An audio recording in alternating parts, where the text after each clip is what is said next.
Welcome to the Fasting Podcast. Wow, Wellness and Optimal Weight. I'm your host, Julie Phillips, certified natural health professional for 2 decades.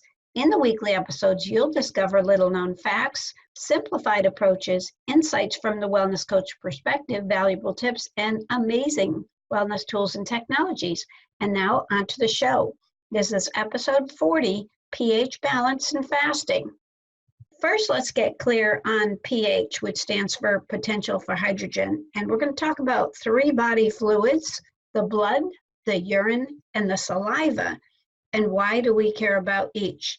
One of the first books I got into when I was brand new to natural health because my abnormal cell scare was called Alkalize or Die by Dr. Theodore Baruti. And he said in there, we dig our graves with our teeth. So with our poor standard American diet, things are breaking down, usually very acidic, and this is a very major factor for health and uptaking nutrients. To add to the confusion about pH balancing, there was a famous author who wrote other books and articles, and he was incorrect. And he was talking about blood pH, but calling it the right values for urine pH, which are different. So let's start with the blood. That's what the doctors see. And if it's not between 7.35 and 7.45 on the blood test, the doctor is thinking, okay, we might be calling 911 if you're way off from that. So the blood will be slightly alkaline in the way we measure it. From 0 is super acidic to 14 is super alkaline. The blood will balance itself even if it has to rob calcium out of your bones, magnesium out of the muscles, and sodium, potassium out of the cells, whatever it has to do. So there's not a lot of sense for us to be watching that. It's the other body fluids that suffer. So when we look at both the urine and the saliva, that is what is going to be a telling reason for, oh my gosh, I think I'm too acidic. What do we want those ideal numbers to be on average? 6.4 to 6.5, slightly acidic rather than alkaline on the 0 to 14 scale. Urine is going to tell us more about uptaking nutrients, and the saliva is going to tell us more about the digestive area. So how can you tell if a food is good for you? A medical doctor taught me 20 years ago that if I think because of my blood type that a banana is not a good food for me, take my saliva pH, eat the one food, banana, and then wait 45 minutes. Don't eat a pizza because that's many foods. In 45 minutes, if my saliva pH is closer to ideal, it might be a good food. If it's farther from ideal, it might be something to avoid. And if it's the same, my body might take it or leave it. So that was a little known fact. Our urine and saliva are taken not with sticking a little strip on your tongue. We'll teach how that is in the little attachment we have to the podcast on the podcast episode. But you don't want to be too acidic. There's something very health-threatening called acidosis, too acid, but there's also alkalosis, too alkaline. So we don't want to be extreme in either direction. If you're a person that's fasting, you can have more fruitful, healthier, easier, comfortable results when your pH is balanced. Just to name maybe about 10 different things that are all possible effects that can be affected in a not so great way when your pH is out of balance. And many of these affect your fasting results.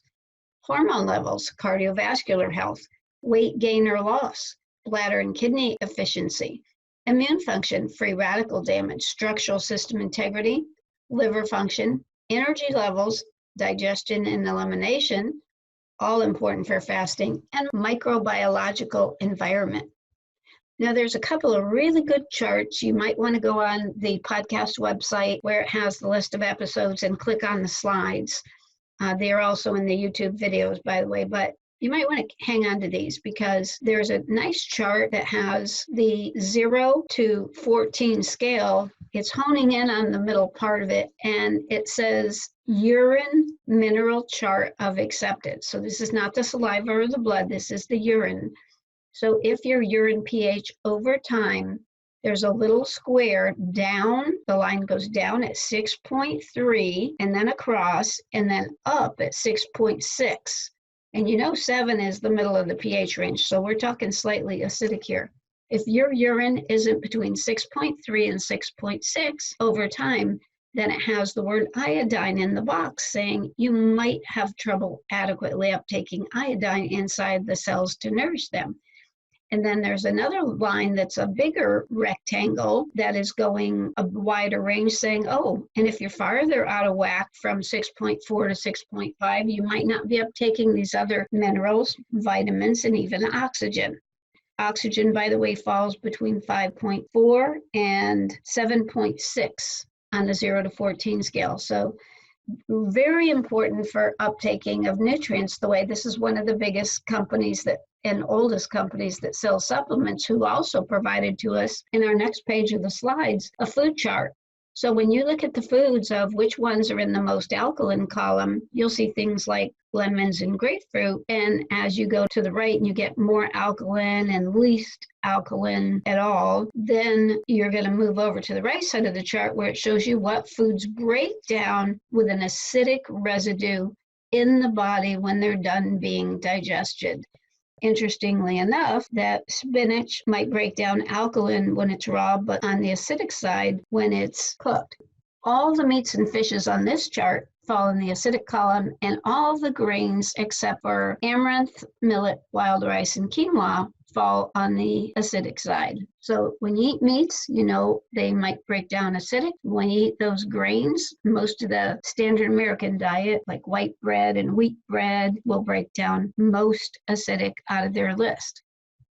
Now let's look at some things that can affect, maybe in a positive way, balancing your pH. Positive thoughts and managing stress. All natural food and drink, plus having some pink sea salt on your food and pinches in your water if you want.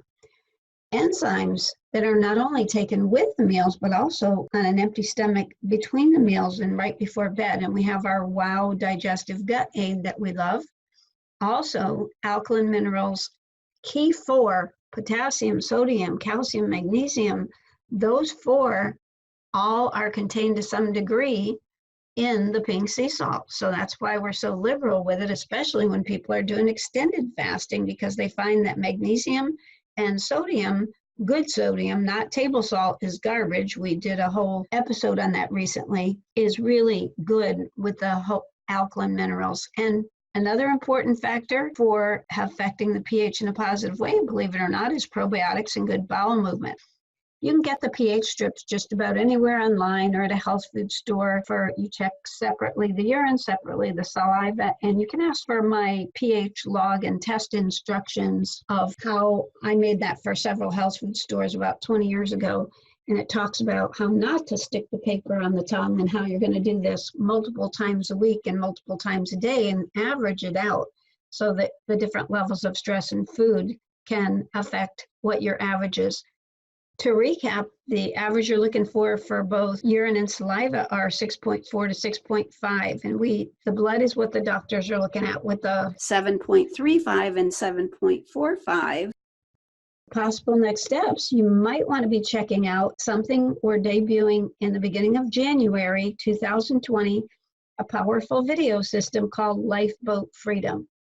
For any one of our WOW tools, like the Digestive Gut Aid or the homeopathic WOW Drops, Wellness and Optimal Weight, I made a video system, very brief, and by using it in less than 1 month, working with my videos, you could be able to achieve significant health, wealth, free time in as little as 6 months. So pretty exciting. Check that out. Again, Lifeboat Freedom.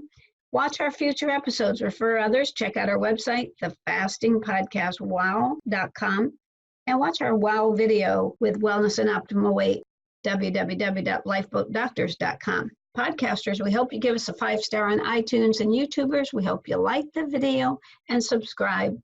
Stay positive, focused, and determined, because where the mind goes, energy flows.